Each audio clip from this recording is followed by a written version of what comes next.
कौन बनेगा मुख्यमंत्री, नतीजों का दिन आज, बेहद अहम दिन आज। सुबह 8 बजे गिनती शुरू हुई थी। छत्तीसगढ़ राजस्थान की तस्वीर पूरी तरीके से साफ, लेकिन 9 घंटे हो गए और हिंदुस्तान के दिल में है क्या, मतलब मध्य प्रदेश में कमल खिल रहा है या फिर हाथ मजबूत हो रहा है, ये अभी भी तस्वीर पूरी तरीके से साफ नहीं हुई है, क्योंकि आंकड़े जो हैं वो अब भी बदल रहे हैं। बहुमत के लिए सिंधिया निर्दलियों से संपर्क में, सूत्रीय जानकारी दे रहे हैं। मध्य प्रदेश में आपको बता दें फिलहाल कांग्रेस 116 और देखिए आंकड़ा बढ़ा 117, बीजेपी 103। छत्तीसगढ़ राजस्थान में कांग्रेस को बहुमत, यहां की तस्वीर पूरी तरीके से साफ है। राजस्थान में तो कल कांग्रेस विधायकों की बैठक भी बुला ली गई है सुबह 11 बजे, जिसमें मुख्यमंत्री के नाम पर मोहर लग जाएगी। और 2019 से पहले बीजेपी के ये 3 किले जो बीजेपी के हाथ से निकल रहे हैं। उधर तेलंगाना में कांग्रेस की हार हुई है, मिजोरम भी कांग्रेस के हाथ से निकल गया है। लेकिन बड़ी बात यह कि 2014 लोकसभा चुनाव से पहले आपको याद होगा मोमेंटम जो बनना शुरू हुआ था बीजेपी के लिए, वो 2013 के आखिर में इन्हीं 3 राज्यों के जिस तरीके से नतीजे आए थे, जो बंपर जीत बीजेपी को इन राज्यों में मिली थी, उसी से कहीं ना कहीं 2014 तक वो मोदी लहर जो देश ने देखी और वो लगातार बढ़ती चली गई। लेकिन अब ये 2018 का अंत, और ऐसे में खासतौर से ये 3 बड़े हिंदी भाषी राज्य जो पूरी तरीके से बीजेपी के गढ़, खासतौर से मध्य प्रदेश और छत्तीसगढ़ तो माने जाते थे, वहां पर जो बुरा हाल बीजेपी का हो रहा है, उसके बाद बड़ा सवाल आगे क्या होगा, 2019 में इसके संकेत क्या। सीधे चलते हैं रूबिका के पास। रूबिका, देखिए, ये देश की जनता भी जानती है ऐसा कभी नहीं हुआ। 12 बजते हैं और आपके पास कमोबेश तस्वीर क्या होने वाली है किसी राज्य को लेकर ये क्लियर होता है। 5 बजे आप सिर्फ आधिकारिक तौर पर वो आंकड़े आ जाए उसका इंतजार करते हैं, लेकिन 9 घंटे बीत गए साहब और अभी तक मध्य प्रदेश की तस्वीर साफ नहीं। इससे दिलचस्प चुनाव मैंने आज तक नहीं देखे हैं। जल्दी से आपको बुलेट की रफ्तार से ये नतीजे बदल रहे हैं, बुलेट की रफ्तार से आंकड़े भी हमने आपको बताने की कोशिश की और ये देखिए आपके सामने आ रहे हैं आंकड़े। ये मध्य प्रदेश 230, मैजिकल आंकड़ा है 116, लेकिन इस वक्त आपको बीजेपी 104 पर, और सचिन पायलट का चेहरा जरूर है लेकिन अशोक गहलोत को लेकर नारेबाजी हो रही है। 117 यहां पर, माफ कीजिएगा, मध्य प्रदेश की हम बात करें, राहुल गांधी ये दूर से सचिन पायलट जरूर नजर आ रहे हैं, लेकिन हाँ बहरहाल कांग्रेस 117, बीजेपी 104, मध्य प्रदेश की हमने बात की। अब राजस्थान का रुख कर लीजिए। राजस्थान का आंकड़ा ये बताता है कमोबेश तस्वीर एकदम साफ है। अशोक गहलोत, सचिन पायलट इस वक्त बंद कमरे में बातचीत कर रहे हैं, लेकिन मीडिया कर्मियों को बुलाते हैं तस्वीर खिंचवाने के लिए, वी फॉर विक्ट्री साइन दिखाते हैं। कांग्रेस प्लस जितने भी है 103, बीजेपी 71, राजस्थान में 199, मैजिकल आंकड़ा 100, और अभी कांग्रेस उससे आगे निकलती हुई दिख गई है 104। अब आ जाइए आप छत्तीसगढ़। छत्तीसगढ़ में तो कांग्रेस ने क्लीन स्वीप कर ही दिया है। ये खुशी साफ तौर पर किसान भी दिखाते हुए नजर आए थे, वो भी तब जब पॉलिटिकल पंडित ने कहा कि अपना धान उन्होंने रोक लिया है, क्योंकि कांग्रेस ने वादा किया है कि हम आपका कर्ज माफ कर देंगे। और वो देखिए वादा, गंगा जल हाथ में लेकर कांग्रेस का वादा करना कि हम आपका कर्ज माफ करेंगे, 10 दिन के अंदर माफ करेंगे, वो बुलेट ट्रेन के नतीजों में छत्तीसगढ़ में आपको साफ तौर पर नजर आ रहा है। और अब ये तस्वीरें आपके सामने है, अशोक गहलोत, सचिन पायलट मुस्कुराते हुए, विक्ट्री का साइन दिखाते हुए। कल 11 बजे विधायक दल की बैठक होगी। शाहनवाज हुसैन और सलमान खुर्शीद साहब हमारे साथ जुड़ गए हैं, जरा रुक करते हैं सबसे पहले शाहनवाज हुसैन साहब। शाहनवाज हुसैन साहब, आज की तारीख ये बता रही है कि अब मोदी वर्सेस महागठबंधन नहीं, मोदी वर्सेस राहुल गांधी शुरू हो गया।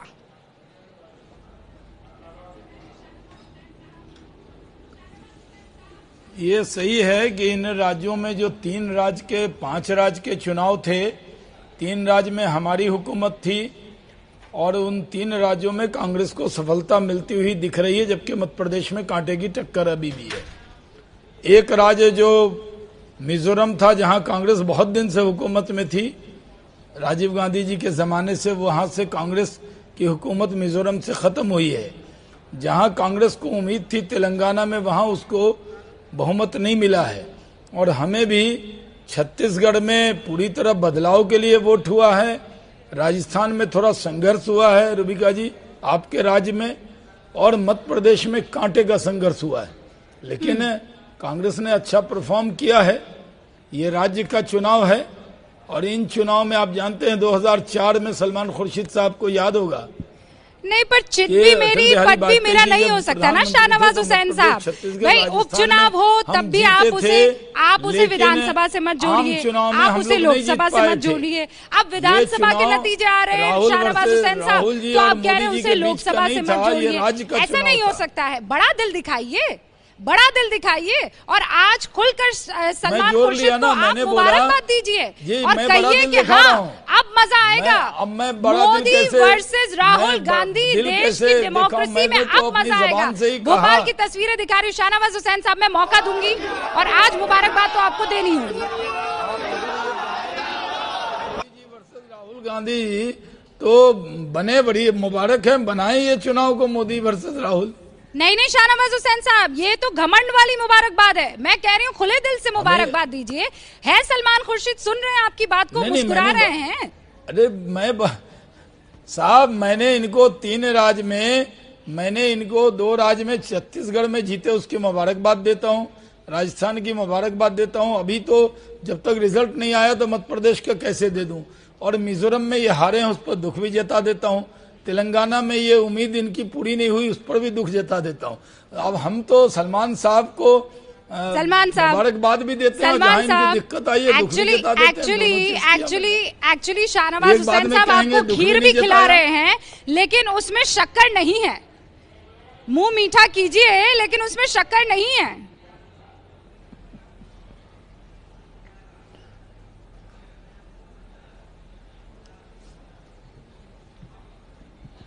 सलमान जी।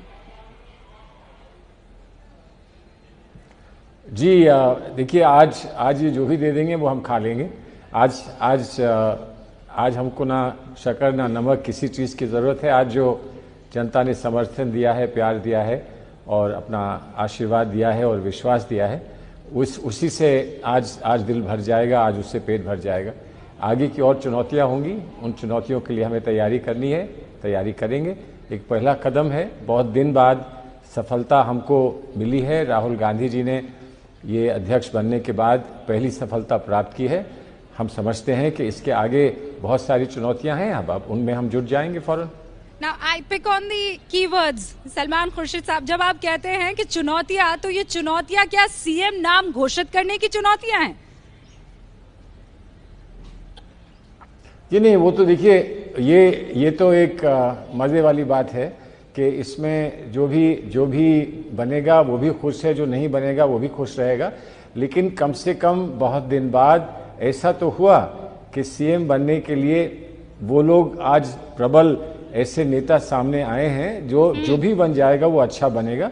और हम उम्मीद करते हैं कि जो हमारे कार्यकर्ता हैं वो हम सब लोगों के नेताओं की आपस की परामर्श के बाद और आपस की बातचीत के बाद जो भी निर्णय होगा, हमारे सारे विधायकों का और हमारे टॉप लीडरशिप का जो भी निर्णय होगा वो स्वीकार करेंगे। मेरी जितनी दफा आपसे बातचीत हुई है, उन्हीं के सम्मान में होगा। मेरी जितनी दफा आपसे बातचीत हुई है, मैंने एक चीज तो जानी है कि आप बेबाकी से अपनी बात और अपनी राय रखते हैं ऑन पर्सनल नोट्स। अगर मैं कहूं कि आप चुनिए राजस्थान में भी और मध्य प्रदेश में भी कौन सा वो चेहरा होगा, तो बिल्कुल सच्चाई से would you be able to tell us, share with us? कह सकता हूं, लेकिन ऐसा है कि कुछ चीजें हैं जिसमें एक शिष्टाचार का संबंध होता है। हमारी पार्टी का एक कुछ प्रोटोकॉल है, कुछ जिम्मेदारी है।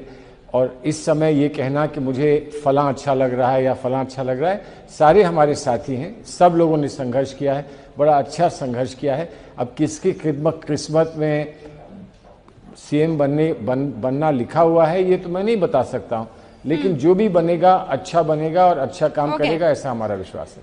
ओके, अब मैं आपके पास आऊं और वो सारे सवाल लूं जिसका जवाब, लेकिन उससे पहले मुझे रुमाना का रुख करना है। रुमाना, व्हाट्स द अपडेट? देखिए, बड़ा अपडेट ये इस वक्त निकल कर आ रहा है कि अब जो दूसरे राजनीतिक दल हैं उनकी तरफ से इस मामले में प्रतिक्रिया इस अंदाज में आ रही है कि बीजेपी की मोदी सरकार की घेराबंदी की जाए। और इसमें सबसे बड़ा बयान जो ममता बनर्जी का सामने आया है, और ममता बनर्जी ये कह रही हैं कि बीजेपी के अंत की शुरुआत हो गई है। हमने सुबह देखा था किस तरीके से बीजेपी की सहयोगी शिवसेना, उसने कहा था कि इन नतीजों में बड़ा सबक छिपा हुआ है मोदी सरकार के लिए, बीजेपी के लिए। और अब शाम होते होते राजनीतिक प्रतिक्रियाएं आने का सिलसिला इस अंदाज में आगे बढ़ता हुआ ममता बनर्जी सामने आ रही है, कह रही है लोग बीजेपी को हराने का इंतजार कर रहे हैं। मतलब अब सामने कोई भी हो वो मायने रखता नहीं, क्योंकि यहां पर लड़ाई जो है ममता बनर्जी की नजर में वो बीजेपी वर्सेस जनता बन गई है। रूबिका, बताइए शाहनवाज हुसैन साहब, बीजेपी के अंत की शुरुआत ममता बनर्जी, महागठबंधन, अगर देखिए कांग्रेस हार जाती इन सारे राज्यों में तो मजबूरी होती, लेकिन अब देखिए मनोबल सबसे ऊपर है।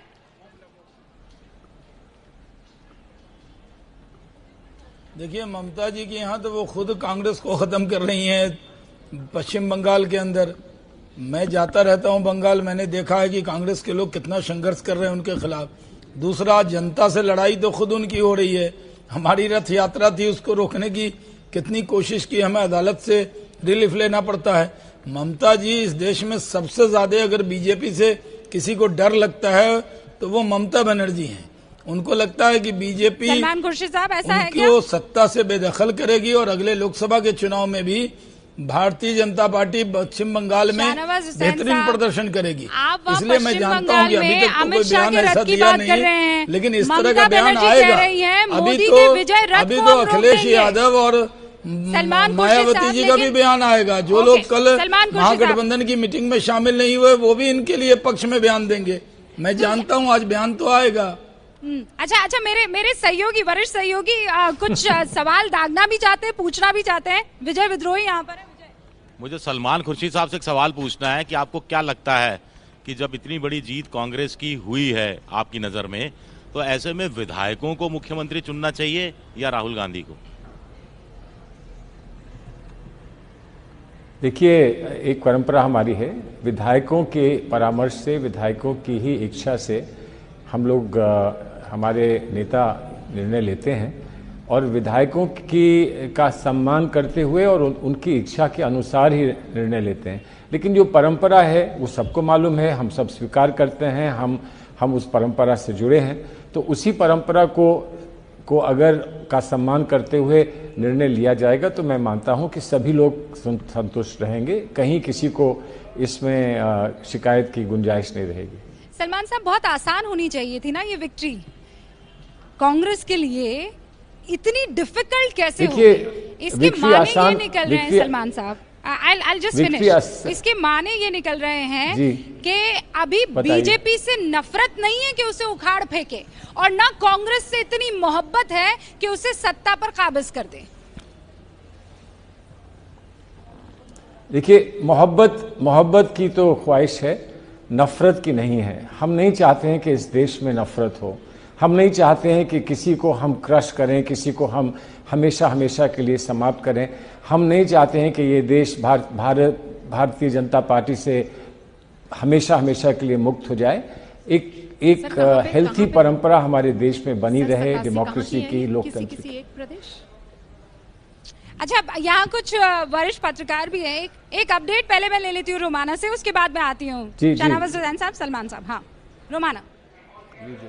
देखिए, हम लगातार आकलन कर रहे हैं, आपको बता रहे हैं किस तरीके से वो कौन से मुद्दे जिन पर बढ़ चढ़कर मतदाताओं ने वोट किया। और ऐसे में एक बड़ा मुद्दा जो बार बार घूम फिर कर जिसका जिक्र होता है इन चर्चाओं में, वो किसान फैक्टर है। अब जरा इस किसान फैक्टर को आप समझिए, क्योंकि मैनिफेस्टो में हमने देखा किस तरीके से कांग्रेस की तरफ से ये बात बार बार कही गई कि अगर वो सत्ता में आती है तो फिर कर्ज माफी वो करेगी। और माना यह भी गया कि क्योंकि बीजेपी की तरफ से इन प्रदेशों में इस तरीके का कोई वादा किया नहीं गया आपने मैनिफेस्टो में, इस वजह से भी पार्टी को नुकसान उठाना पड़ा। और ये सीटें 87 सीटें मध्य प्रदेश में किसान फैक्टर किस रूप से आगे बढ़ा। देखिए, 87 सीटें ये, जिस पर कांग्रेस 44 पर आगे, बीजेपी 37 पर आगे। और मध्य प्रदेश का हम जिक्र इस वजह से कर रहे हैं क्योंकि आपको याद होगा मंदसौर, जहां पर किसानों पर गोली चली थी, किसान मरे थे, और उसके बाद से ये मुद्दा जिस तरीके से विपक्ष ने लपका था, उसके बाद से माना जा रहा था कि चुनाव में तो ये जो पूरा का पूरा किसान फैक्टर है वो बहुत अहम रहेगा। और वो हुआ भी है, क्योंकि किसान फैक्टर, जो किसान जिन सीटों को प्रभावित करते हैं, 87 सीटें मध्य प्रदेश की ऐसी जिस पे कांग्रेस जो है वो 44 पर बढ़त बनाती हुई नजर आ रही है। रूबिका, नहीं रोमाना, ये किसान फैक्टर यहाँ मंदसौर और नीमच में तो कतई नहीं चला है। इसलिए नहीं चला है कि मंदसौर में गोलियां जरूर चली लेकिन बीजेपी जीती, नीमच में भी यही आलम साफ तौर पर देखने को मिला है। तो किसानों का दिल अभी कांग्रेस जीत गई है, ये कहना मुझे तो अभी भी लगता है कि जल्दबाजी हो। हाँ नहीं, बिल्कुल ठीक है। देखिए, लेकिन कांग्रेस के जो हालात हैं बहुत बेहतर हैं पहले से, और ठीक है जल्दीबाजी होगी, लेकिन बीजेपी को इससे सबक लेना चाहिए। 2019 के इलेक्शन में उनको अभी से कमर कस लेनी चाहिए, वरना फिर मुश्किल हो सकती है। अच्छा, आपको लगता है कि मुश्किल हो जाएगी? अभय जी बात देखिए, ये किसानों के मामले में भले ही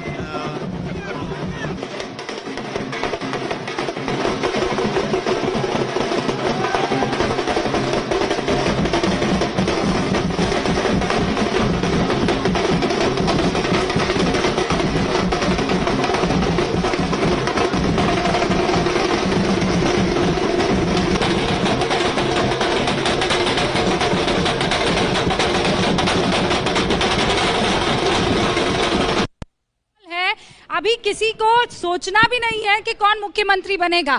खुशी कार्यकर्ताओं को इस बात से है कि मुख्यमंत्री तो हमारी पार्टी का बन रहा है, अभी हमें और कुछ नहीं चाहिए। सबसे महत्वपूर्ण बात यह थी।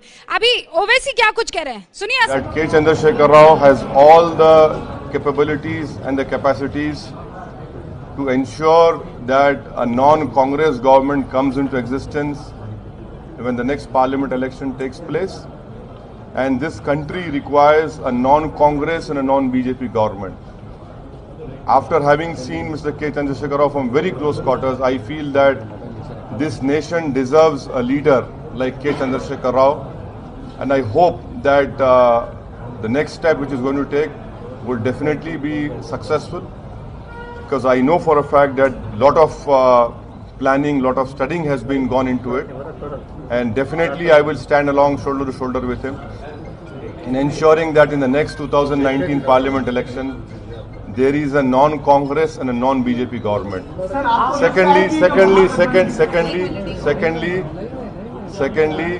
the people of Telangana and the people of Hyderabad have rejected opportunistic, divisive and communal politics of both Congress and BJP. The people of Hyderabad have rejected Rahul Gandhi's lies when he said that MIM party is a C team. Rahul Gandhi should at least now learn some humility and humbleness, and he should stop using these kind of language.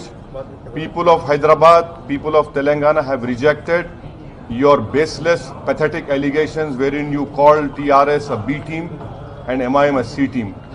I hope that Mr. Rahul Gandhi would do some self-introspection and see that what he and his party is not able to do, we have done it in Telangana. Important leaders of BJP have lost elections. Important leaders of Congress have lost elections. That has not been the case in Madhya Pradesh or in Rajasthan. So Mr. Rahul Gandhi, you should open your eyes and see that how people of Telangana not only believe in composite culture, not only believe in Ganga Jamni Tehzeeb, but we implement it on the ground by defeating BJP, by defeating your party candidates. And that is why I say that this nation requires Chandrasekhar Rao to play a very, very important role at national level. And I am pretty much sure that with the talent, with the political sagacity he has, he will be able to galvanize all non-Congress, non-BJP parties, and he will play a very, very important role, a crucial role in bringing a non-Congress, non-BJP government. My best wishes to him, and I hope that we continue to do much better for people of Telangana, because expectations are very, very high. This mandate is also a huge responsibility, and I am sure that under the leadership of K. Chandrasekhar Rao and with the active support of my party, we will definitely try to live up to the expectations of people of Telangana. And I am sure that in the next parliament elections in Telangana, 17 seats will be won by TRS and MIM party. No question about BJP or Congress over here. I would request the people of Telangana that we must ensure that our son of this soil plays an important role to create a new Bharat, to create a new India, and this is what people of India wants.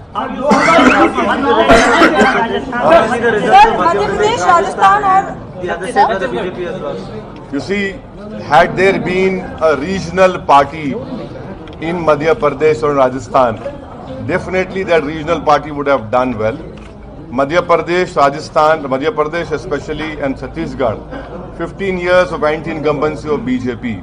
So, so the law of averages had to catch up, but we do not yet know what would be the final tally in Madhya Pradesh, and we'll see what happens. Sir, आपको लगता है कि जो experiment है महागठबंधन का वो take off होने से पहले ही फेल हो गया, जिस तरह के नतीजे आज तेलंगाना में आए?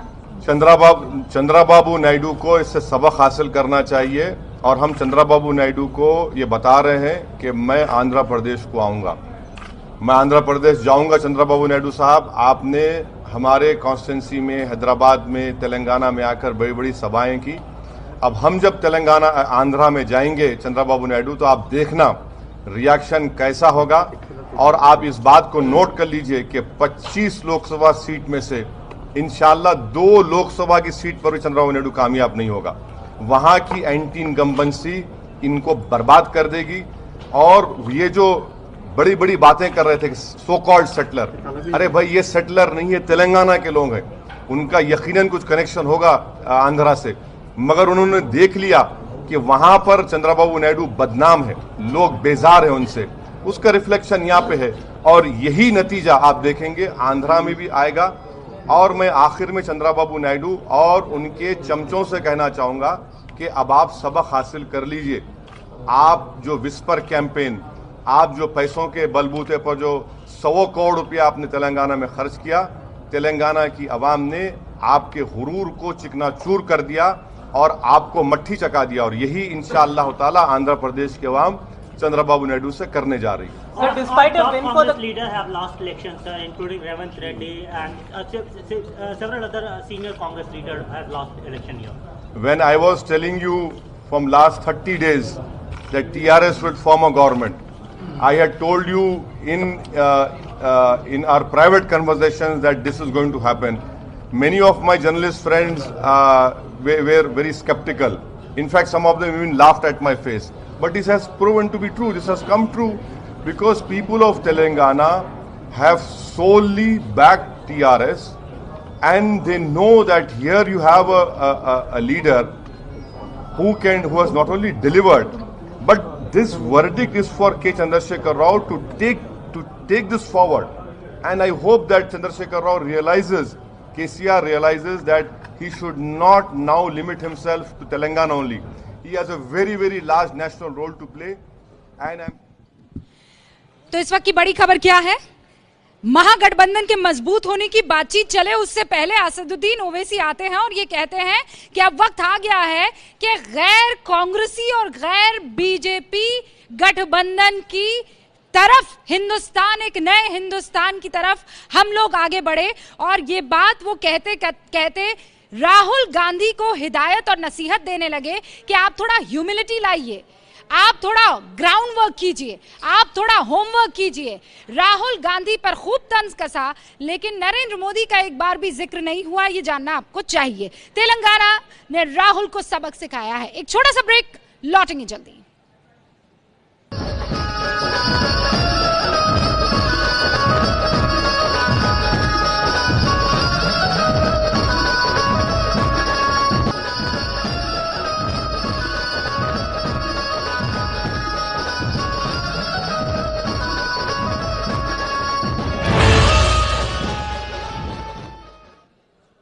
तो वादों आरोपों की बौछारों के बाद मतदान हुआ और आज जनता ने जो मतदान किया उसके नतीजों का दिन, मतदाता के दिल में वो कौन से मुद्दे थे जिस पर उसने बाहर निकलकर वोट डाला, ये हम लगातार आपको बता रहे हैं। और देखिए अब जिस तरीके के रुझानों के आंकड़े सामने निकल कर आ रहे हैं, कमोबेश तस्वीर साफ 3-0 कांग्रेस के हक में होता हुआ।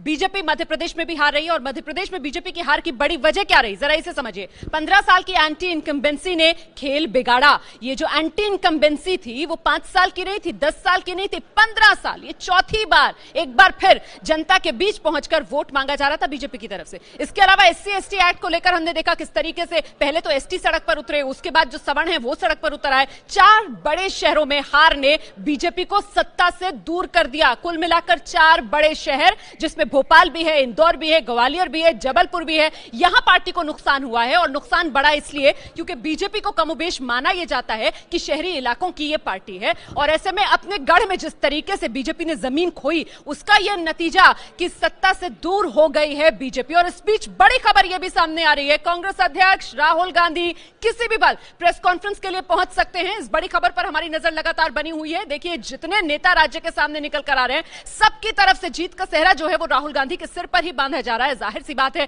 नेतृत्व को ही, राहुल गांधी को ही वो सीधे सीधे इसका श्रेय दे रहे हैं, और किसी भी पल राहुल गांधी प्रेस कॉन्फ्रेंस के लिए पहुंच सकते हैं। तस्वीरें हम आपको दिखा रहे हैं, यहां पर कांग्रेस के बड़े नेताओं का जमावड़ा जो इस वक्त लग चुका है। कांग्रेस दफ्तर में राहुल गांधी बस पहुंचने ही वाले, और उसके बाद शुरू होगी कांग्रेस की प्रेस कॉन्फ्रेंस। ये जिस तरीके के नतीजे हैं, जाहिर सी बात है 2019 लोकसभा चुनाव से पहले कांग्रेस में संजीवनी फूंकने वाले ये नतीजे, और रेस में प्रधानमंत्री नरेंद्र मोदी के बिल्कुल सामने आकर खड़ा कर दिया है इन नतीजों ने कांग्रेस अध्यक्ष राहुल गांधी को। रूबिका, देखिए, राहुल गांधी प्रेस कॉन्फ्रेंस करने तभी आएंगे जब नतीजे एकदम क्लियर हो जाएंगे।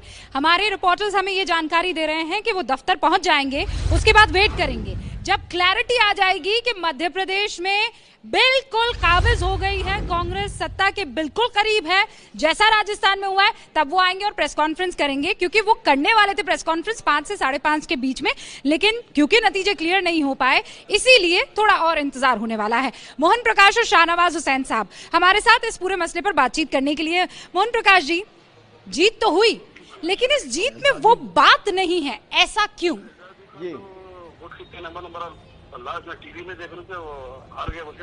देखिए, जो आप अभी राहुल गांधी जी की बात कह रही थी, राहुल गांधी जी का आज अध्यक्ष के रूप में पहली सालगिरह है, और पहली सालगिरह में आज ये नतीजे देश के अंदर आ रहे हैं। आपने ये कहा कि जो उम्मीद थी, जिस तरीके से लोगों में गुस्सा था, जिस तरीके से लोगों का जो भाव दिखाई पड़ रहा था, उस तरीके से रिजल्ट नहीं आए, ऐसा आपका कहने का सारा भाव था, शायद मैं समझता हूं। देखिए, इस चुनाव में सिर्फ प्रदेश की इनकम्बेंसी नहीं थी, दोहरी इनकम्बेंसी थी।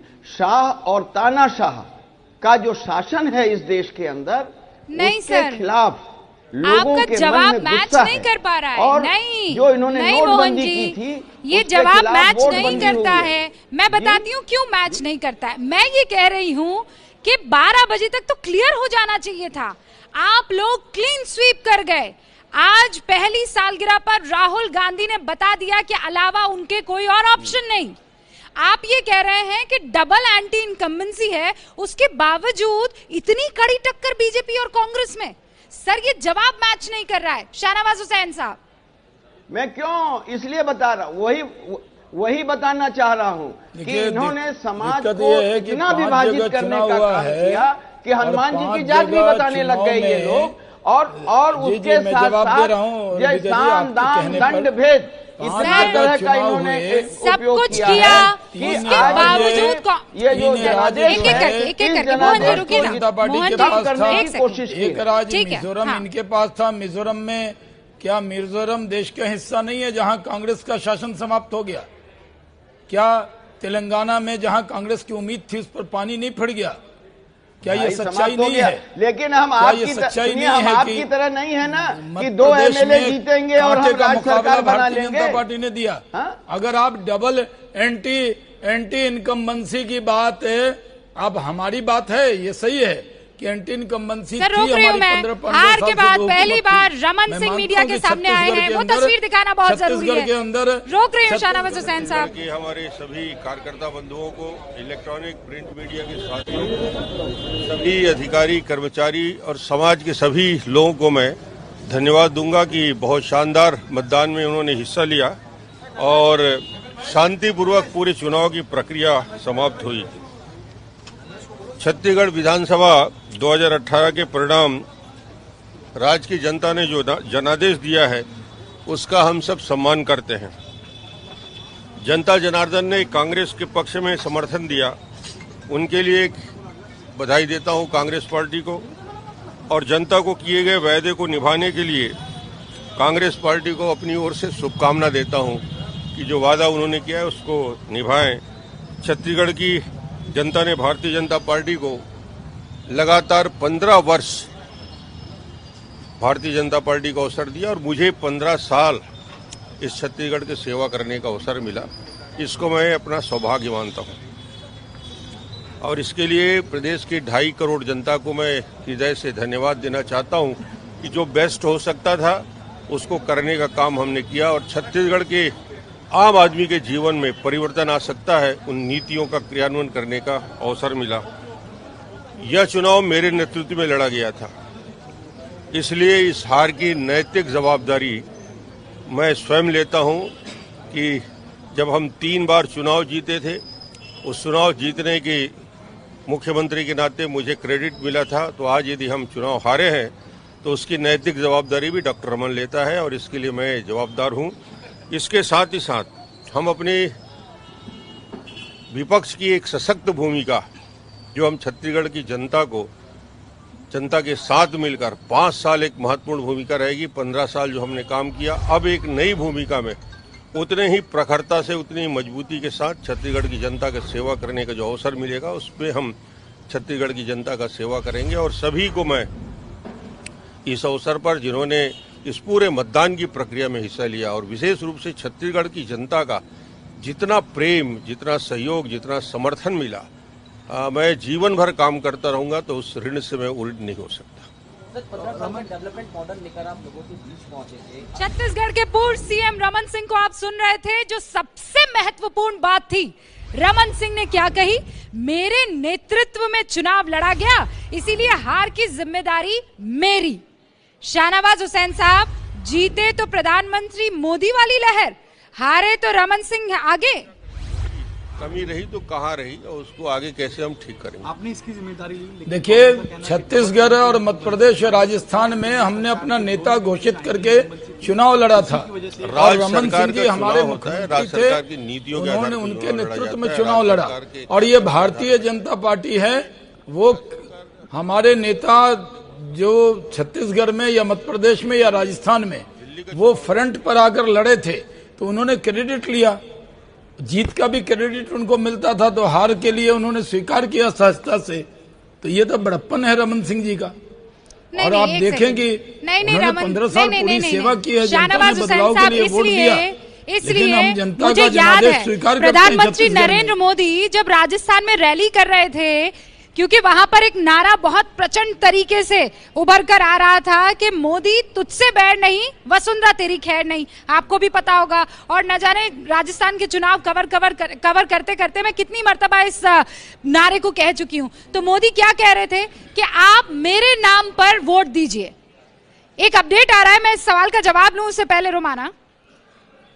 देखिए, बड़ी जानकारी इस वक्त सामने यही निकल कर आ रही है कि कांग्रेस अध्यक्ष राहुल गांधी जो हैं वो किसी भी पल प्रेस कॉन्फ्रेंस करने के लिए पहुंच चुके हैं। राहुल गांधी जो हैं वो कांग्रेस दफ्तर में पहुंचने वाले हैं और फिर शुरू होगी कांग्रेस की प्रेस कॉन्फ्रेंस। इस वक्त की सबसे बड़ी खबर जिस पर आपका चैनल एबीपी न्यूज लगातार नजर बनाए हुए है, साथ ही हम लगातार आपको चुनाव के आंकड़े, नतीजे, रुझान सब दिखा रहे हैं कि मध्य प्रदेश से इस वक्त बड़ी खबर आ रही है। और ये कोई सीटों के रुझान को लेकर बड़ी खबर नहीं है। सत्ता तो हासिल कर रही है मध्य प्रदेश में कांग्रेस, लेकिन वहां पर ज्योतिरादित्य सिंधिया और कमलनाथ के जो समर्थक हैं उनमें सिर्फ टव्वल होता हुआ नजर आ रहा है। सिंधिया और कमलनाथ के समर्थक जो हैं बाकायदा आमने सामने आकर नारेबाजी करते हुए नजर आ रहे हैं और सारी रस्साकशी इस बात की कि आखिरकार मुख्यमंत्री का ताज किसके सिर पर सजेगा। दिखाते हैं आपको एबीपी न्यूज संवाददाता अंकित की रिपोर्ट। और रुझान नतीजों में तब्दील हो रहे हैं। उसके बाद कांग्रेस मुख्यालय पर कांग्रेसी नेता तो जुटे ही हुए हैं, उनके समर्थक भी जुटे हुए हैं, खास तौर पर कमलनाथ और ज्योतिरादित्य के समर्थक। एक तरफ है कमलनाथ के समर्थक जो लगातार नारेबाजी कर रहे हैं कि प्रदेश का नेता कैसा हो,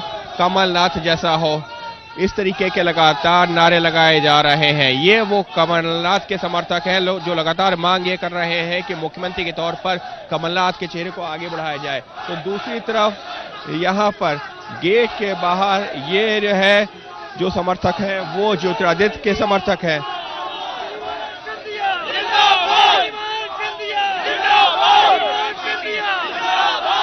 सिंधिया जिंदाबाद के नारे लग रहे हैं। तो हर कार्यकर्ता चाहता है कि उसका नेता मुख्यमंत्री बने और फिलहाल यहाँ पर कांग्रेस में जिन दो धड़ों की लगातार बात होती थी चुनाव के पहले भी, वो चुनाव के बाद भी नजर आ रही है। हालांकि बेहतरीन जो है कांग्रेस का अगर हम प्रदर्शन बात करें पिछले चुनावों से इस बार कहा जाएगा, लेकिन अब कांग्रेस आला कमान के सामने एक बड़ा सवाल यही है कि आखिर वो चेहरा कौन सा होगा, क्या वो कमलनाथ का होगा या फिर होगा ज्योतिरादित्य सिंधिया का। तो फिलहाल यहाँ पर कमलनाथ जिंदाबाद के नारे लग रहे हैं।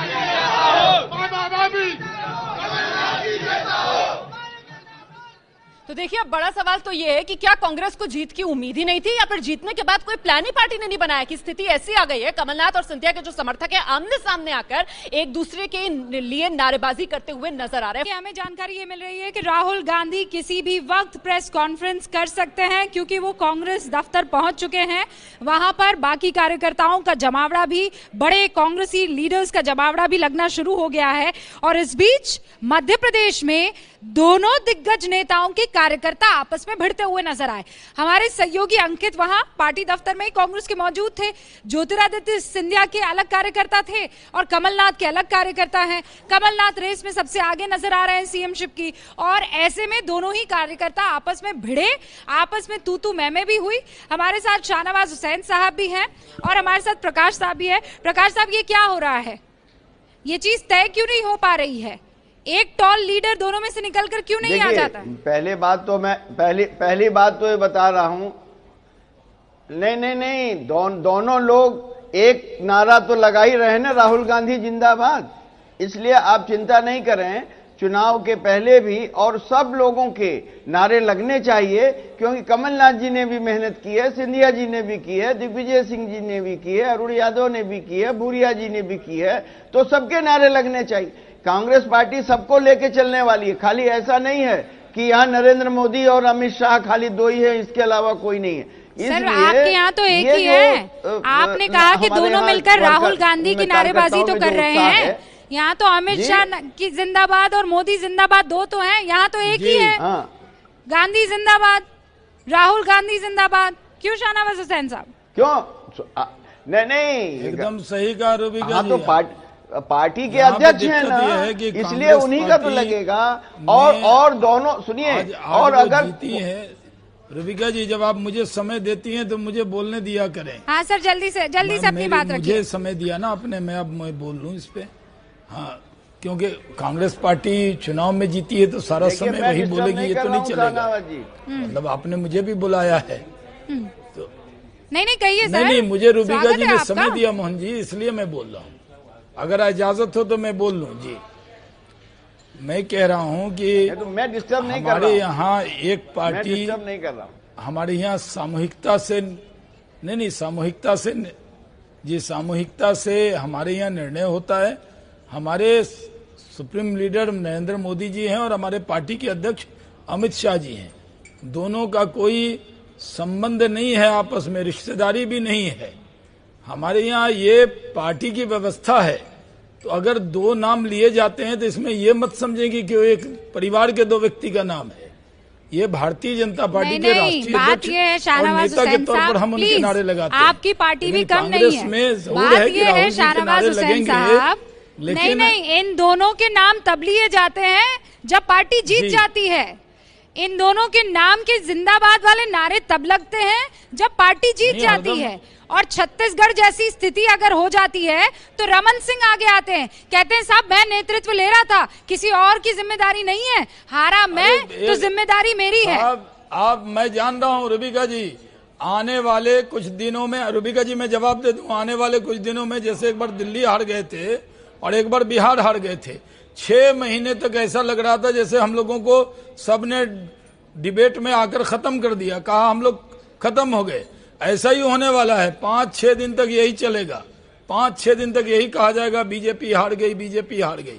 15 साल से हमसे देखिए कितना आप क्या चाहते हैं शाहनवाज हुसैन नहीं, आप क्या चाहते हैं शाहनवाज हुसैन साहब? जीते कांग्रेस, 3 राज्यों में जीते कांग्रेस, लेकिन आप चाहते हैं कि मीडिया में ये ना कहा जाए कि बीजेपी हारी और अमित शाह जी में क्षमता है। नहीं, क्यों नहीं कहा जाए? आपने जनता का भरोसा नहीं जीता, 2 कदम आगे आते हैं। जोर शोर से ये कहा जाएगा कि कांग्रेस जीती है, और कांग्रेस जीती है के साथ साथ ये भी कहा जाएगा उतनी ही पुरजोर तरीके से मैं तो कि बीजेपी हारी है। इसमें आपको दुखी नहीं होना चाहिए, ये लोकतंत्र का गेम है। रूबिका जी, छत्तीसगढ़ शाहनवाज हुसैन साहब, मैंने अभय दुबे जी से प्रॉमिस किया था कि मैं 20 सेकंड उनका एक वक्तव्य लूंगी, and I really want to take it. Sir please एक सेकंड शाहनवाज हुसैन साहब, हाँ एक सेकंड। एंटी इनकम्बेंसी जिसको बार बार आप कह रहे हैं कि भाई 15 साल से हमारी सरकार थी, उसी पर अभय दुबे जी कुछ कहना चाह रहे हैं। देखिए, थोड़ी देर से ये तर्क लगातार दिया जा रहा है कि एंटी इनकम्बेंसी अगर थी हमारे खिलाफ तो हमारा सूपड़ा साफ हो जाना चाहिए था। हमें हमारा इतना फर्क तो है नहीं, हम हार जरूर गए हैं, लेकिन हमारा इतना कमजोर रिजल्ट नहीं रहा। दरअसल कांग्रेस को क्या मिला है उसको एक बार छोड़ दीजिए, भाजपा ने क्या खोया है इस पर गौर कीजिए। भाजपा ने तीनों प्रांतों में 9%, 10% और 11% वोट खोया है, जो कि एक बहुत बहुत बड़ी हानि है। भाजपा को चाहिए कि ये जो अगर कभी कोई पार्टी 11% वोट खोती है, इसका मतलब समाज के हर तबके में उसको वोट कम मिले हैं।